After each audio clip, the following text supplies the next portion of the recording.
So, how does it feel when you play Roll Up to Win with Tim Hortons? Buy a hot or cold beverage using the Tim's app and find out. Roll in the app for a chance to win prizes ranging from free coffee and donuts to a Universal Orlando resort vacation or a sweet car. Oh, don't forget the TV. And this year, every roll is a shot at a $1,000 daily giveaway drawing for two $500 prizes. Roll up to win and get treated by Tim's. No purchase necessary. Account registration required. 50 U.S. and D.C. 18 plus entered by 4223. See rules at rolluptowin.com for free entry and full details. Void in Florida and where prohibited.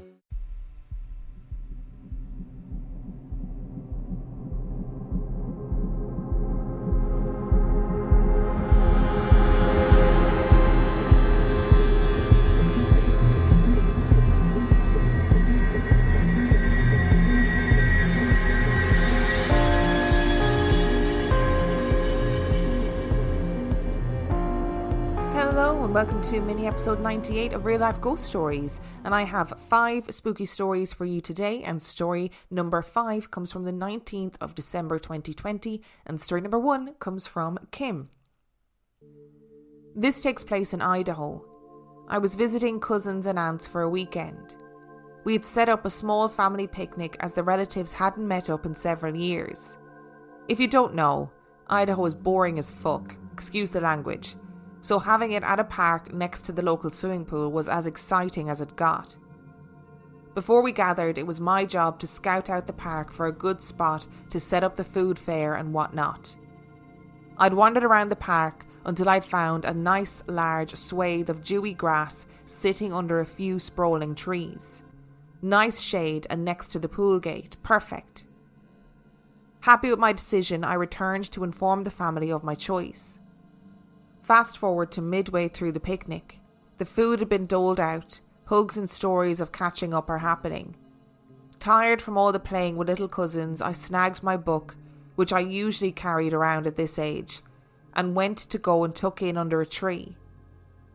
Just before I went to sit down, I noticed something odd.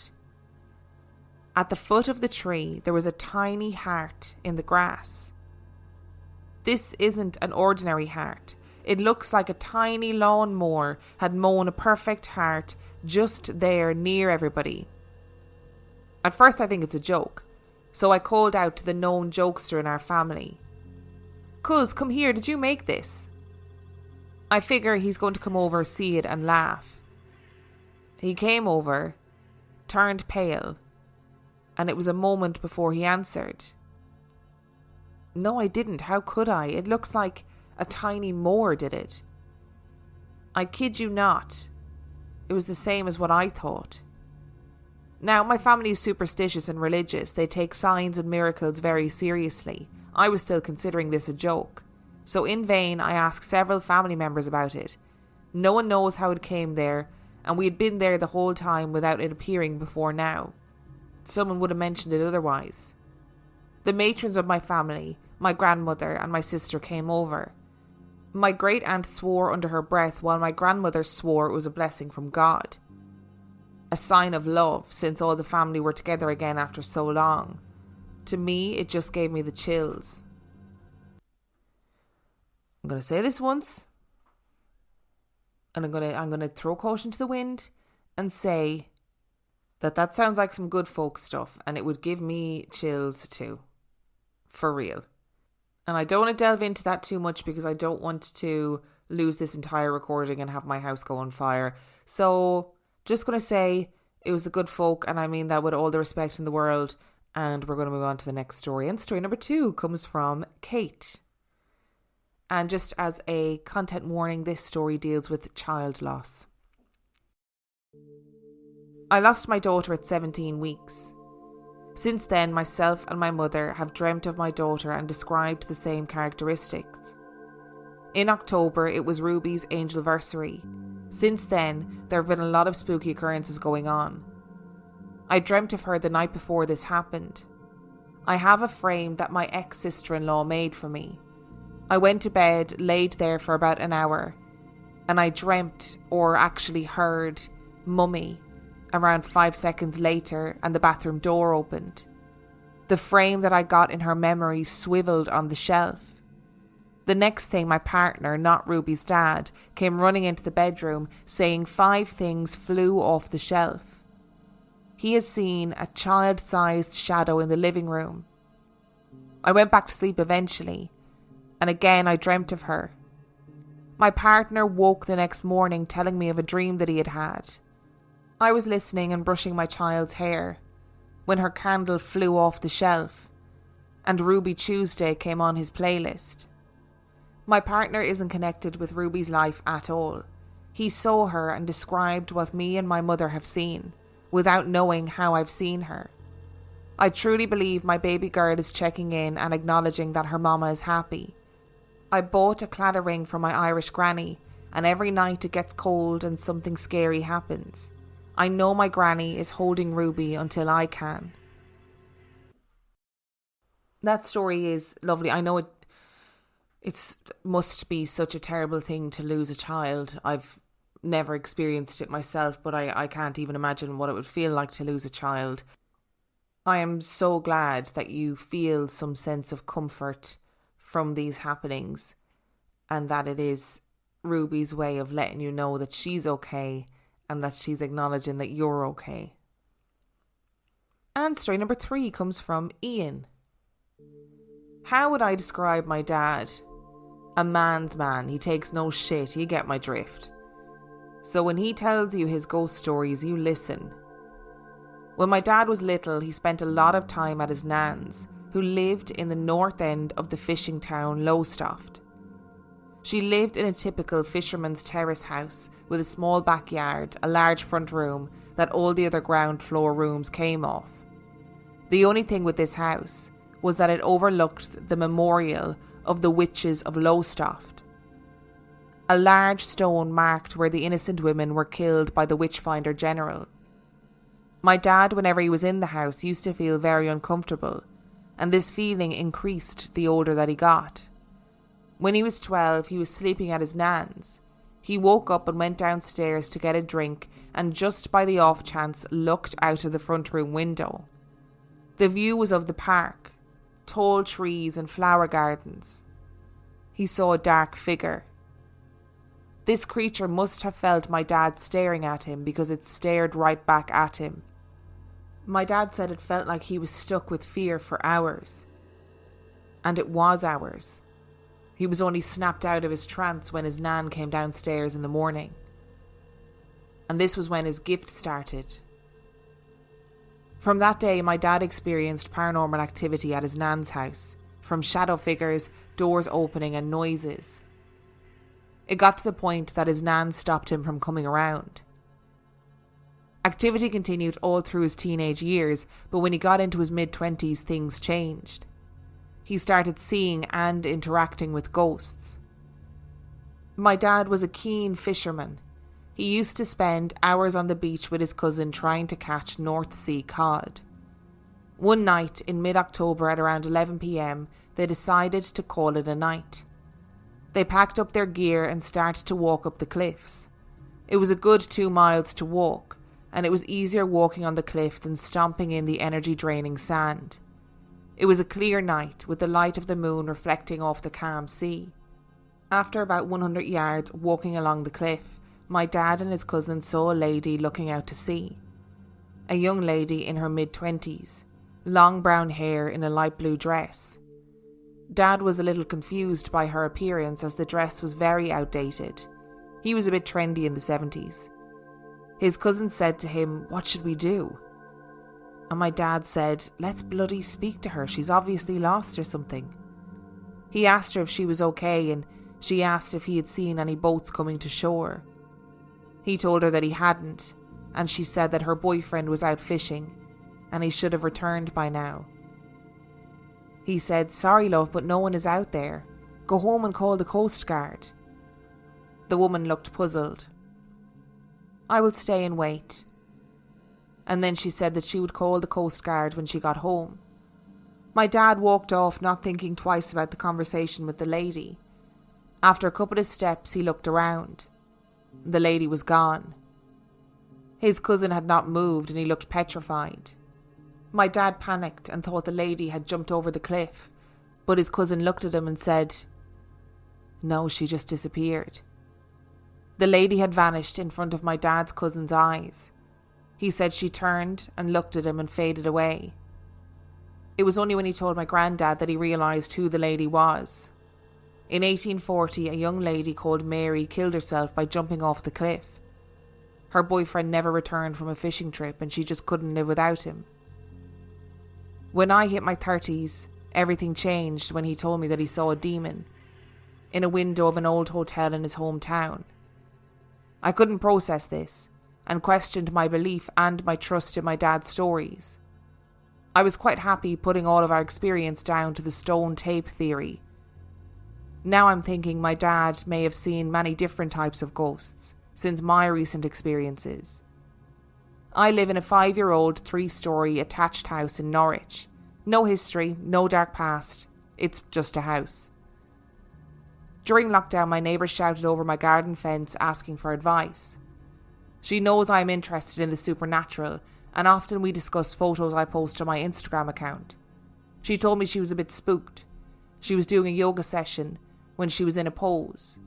She felt a sharp scratch on her foot. She stopped her yoga to check her foot.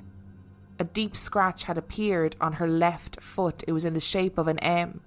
She thought it was in the shape of a heart, but it didn't join. I did have a look at the scratch, and I was shocked to see it. It was so deep. She said she was nowhere near anything that would scratch her. It completely spooked us out, but nothing else happened for months. Then lockdown was relaxed and I was returning to work as a teacher at the local high school. One evening I was in my lounge and my door was open so I could see out to the hallway. I usually have this door open so I can hear my 3-year-old if she wakes. I heard footsteps in the hall and instantly looked up. I was expecting to see my daughter, but instead I saw a black figure walk into my kitchen. I jumped up, ready to dropkick this stranger out of my house, and rushed into the kitchen, but there was nobody. It was still light outside. There were no shadows or headlights from passing cars. I kind of brushed it off as logically this house could not be haunted. A couple of days passed and I was in bed. Again, my bedroom door was slightly open. My daughter usually wakes up at night and comes into bed. I was reading my book when out of the corner of my eye I saw someone walk up my stairs and onto the landing. I waited, and this person walked past my door. It was just a black, solid figure. Again, I got up and went to see who or what this was, and there was nothing. So I went into my daughter's room and slept on her sofa bed that night. It wasn't until the summer holidays that it came back. I was again in bed reading when I noticed my phone lit up. Expecting to see a text or a notification, I was shocked to see the passcode screen and somebody touching the numbers. I watched as my 6-digit passcode was pressed and my phone opened. Then the picture icon was pressed, and for the next 20 seconds, someone or something was flicking through my photos. Yes, it could have been somebody hacking into my phone, but the make of the phone is really difficult for this to happen. I was in shock and turned my phone off. A couple of days passed and I was in bed again, listening to your podcast. Emma's voice was reading out a story when over her voice I heard another voice say, "Hurry." Again I was completely spooked and automatically re-listened to that part of the podcast and there was nothing. Now I was getting really concerned. Yes, I've been under a lot of stress, but I feel okay. I tried to logically debunk everything, but I couldn't. And then it disappeared. Until last week. This time I was fast asleep. I'm a light sleeper and will wake up if I hear any type of noise. I was sleeping on my side facing a wall. I felt a hand on my shoulder and the pressure of a pull like someone was trying to turn me over. I resisted. Even as I was coming to, I knew this was not my daughter because it was an adult's hand. The pressure released, I still laid facing the wall, now awake but with my eyes shut. My heart was pounding. And then I slowly felt a hand grab my shoulder again and pull me with force. I resisted, and it was like it gave up. I then thought, oh, what if it was my daughter? I turned over to face the bedroom door. I slowly opened one eye. There was nobody at all in my room. My door was how I left it when I went to bed. No way would my daughter come in and then close my door at the same angle. So I started to fall asleep again, this time facing the door. I just couldn't fall asleep and was battling with my brain and the thoughts of who it was when a hand slapped onto my shoulder and took a fistful of duvet and started to pull it off me. I had enough at that point and said, "Go away, I need my sleep," and the duvet just dropped. I opened my eyes and no one was there. So this is my experience, and I don't think it has ended. Sorry for the blunt end, but I can't explain any of these. Maybe I need to call Zach, but I hear he's too busy buying Dracula's castle. We all seem to predominantly talk about gifts being passed from mother to daughter or from grandmother to granddaughter, but it seems in this case that the gift has passed from father to son. And whatever the dad saw that was standing in the park seems to be quite scary. And also whatever you saw in your, like, I hate doing this and like compounding people's fears and being like, hey, you should be really scared, but I would be really scared. For real. Most definitely. And that reference at the end to Zach buying Dracula's castle, that's Zach Bagans, who was talking about buying Count Dracula's castle, and he ended up buying a replica from a movie, I think. Just in case anyone was like, what are they talking about? But really interesting. I loved the story of the girl on the cliff, of his dad seeing the girl on the cliff. Those kind of almost legends of particular areas that then people experience. I just think they're amazing. It's like Phantom Hitchhikers, Woman in White. Those kind of stories are incredible. Today's episode is brought to you by ZocDoc. Hello. Do you like scary movies? Yeah, that's kind of my whole shtick. Do you like spending hours scrolling on TikTok and diagnosing yourself with various medical conditions as a result? You've been watching me. I am here to tell you something, so listen closely. ZocDoc is the only free app that lets you find and book doctors who are patient-reviewed, take your insurance, are available when you need them, and treat almost every condition under the sun. Okay, right. I'm confused. Is this not meant to be more murdery? More stabby? Yeah, I actually think I've gotten a bit of a bad rep, to be honest.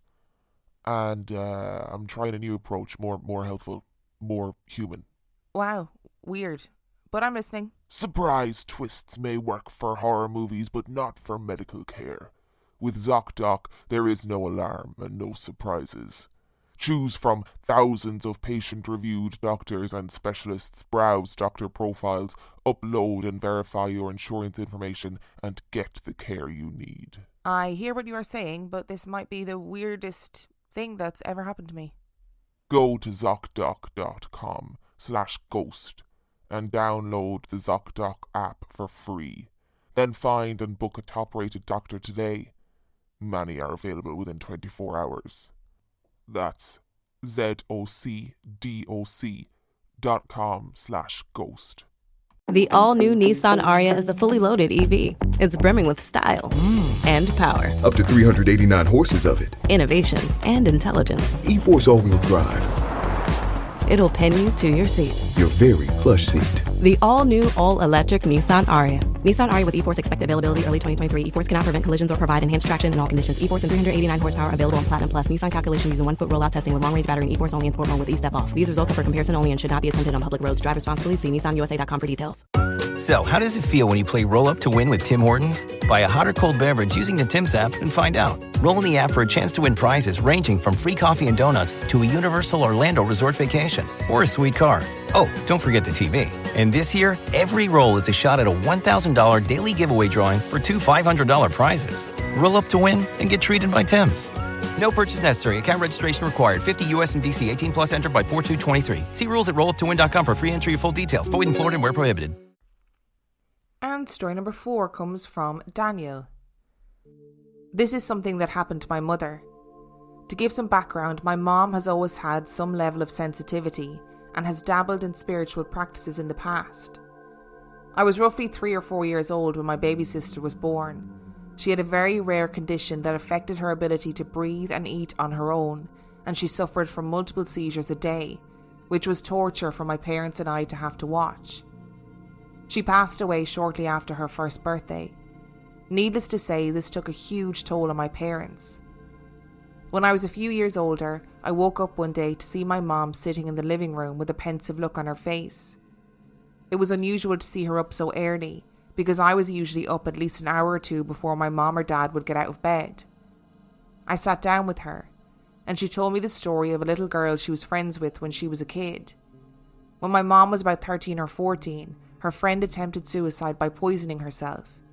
She decided afterwards that she wanted to live, but it was too late and she was beyond saving. She told me about her to preface a dream she had had the night before, which was why she was awake so early that morning. In her dream, we were having a birthday party for my baby sister. Cake, presents, and family and friends gathered to celebrate. Out of nowhere, the girl from my mother's childhood showed up to the party completely irate and throwing the gifts against the walls, screaming, "This is my party and these are my gifts." At this point, my mom woke up and felt a sense of understanding. It became apparent to her that perhaps my baby sister may very well have been her old childhood friend revisiting her, just needing to be cared for and loved for a short period of time before returning to the afterlife. I realise how out there this concept is, but my mom is convinced. Again, I really think when it comes to loss and tragic loss and sudden loss and loss where people are taken away far too soon, for a lot of people, they take comfort in various things. And if your mum takes comfort from the fact that this is her old friend come back to visit for a short period of time, then that's fine. It doesn't matter how out there it is. If it brings comfort to your mum, that's what matters. And your dreams are, I think, a way for your brain to understand things that are happening in your world. So if that's what makes her happy, then so be it. And story number 5 comes from Carol. I'm a psychiatric nurse and have been working as a qualified nurse for around 20 years now. I used to work in an old asylum-type hospital on the south coast of England that was built sometime around the turn of the 1900s. I was assigned to a general admissions type ward, initially assessing adults who had generally been detained under the Mental Health Act. On one shift, we had a particularly unwell gentleman admitted who was being violent towards staff and other patients, so for his own safety we needed to medicate him and then move him to another ward where he could be nursed in a low stimulus environment. Obviously, he politely refused the medication that I offered him, so we had to get a team of people down to the ward and restrain him so I could give him an injection to enable us to safely move him. I went to the clinic room to draw up the medication, and I have to say my heart was racing, as it was always a really stressful time when we had to restrain people and you never knew how it was going to go. As a side note, the clinic room used to be a cleaner's cupboard, so it was tiny. So I did what I had to do, and as I came out of the clinic room, tray in hand with all the equipment I needed to do what I had to do, and I turned and I smacked right into somebody, dropping my tray. I immediately apologised and hurriedly picked everything up, but there was nobody there. I had too much adrenaline pumping through me to really comprehend the situation and scurried down to deal with my unwell chap. I gave him his sedative injection and then afterwards had to take his vital signs to make sure that he was physically okay. He looked me straight in the eyes and said, "She didn't manage to stop it then." Well, at least she tried. I felt my blood run cold, and it was one of those moments where my legs were totally independent of the rest of my body.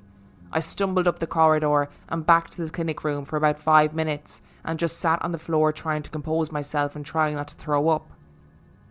I've never told any of my colleagues, mainly because there were so many ghost stories floating around and most people just dismissed them, and I didn't want it to just be dismissed as another story. Nothing else happened to me in that hospital until about a year before I left and was posted to another one of the old original wards, which was upstairs. The sluice room, where the washing machines, clean linen, etc. were kept, was across the landing, so I had to unlock the big old oak door to exit the ward and open another big old door on the other side of the landing into a corridor. I could not go down there.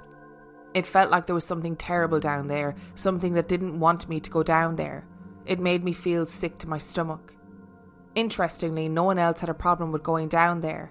As the nurse in charge most of my shifts, I sent other members of staff down there if something was needed, apart from one night shift when my colleague was on a break and we had an admission and I needed clean bedding. I honestly thought my heart was going to stop. I've never moved so fast in my life, and I've never ever ever been so scared. Those environments are just so terrifying, and I totally understand the adrenaline of needing to sedate somebody or needing to restrain somebody for their own safety. Like, it's a pretty charged environment for loads of different reasons. But walking into somebody, and I mean, that's mad.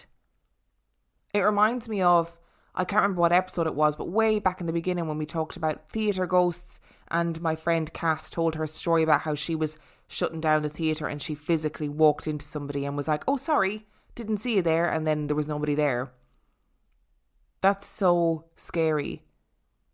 Because what did you walk into? And then to have the patient say, she tried to stop you, but she didn't. Oh, no, I hate it.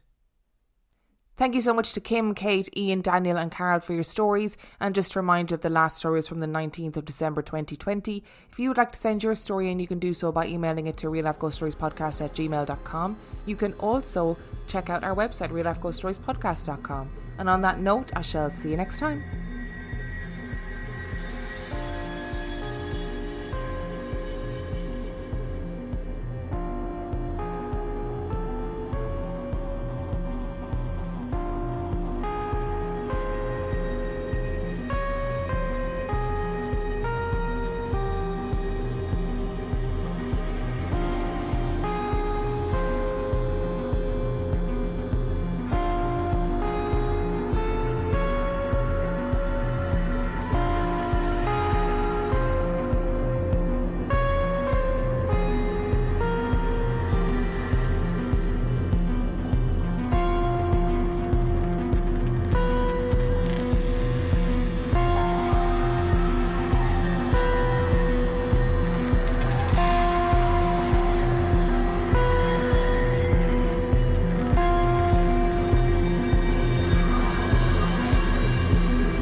So, how does it feel when you play Roll Up to Win with Tim Hortons? Buy a hot or cold beverage using the Tim's app and find out. Roll in the app for a chance to win prizes ranging from free coffee and donuts to a Universal Orlando resort vacation or a sweet car.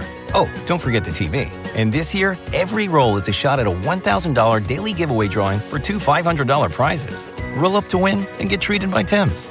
No purchase necessary. Account registration required. 50 U.S. and D.C. 18 plus entered by 4/2/23. See rules at rolluptowin.com for free entry or full details. Void in Florida and where prohibited.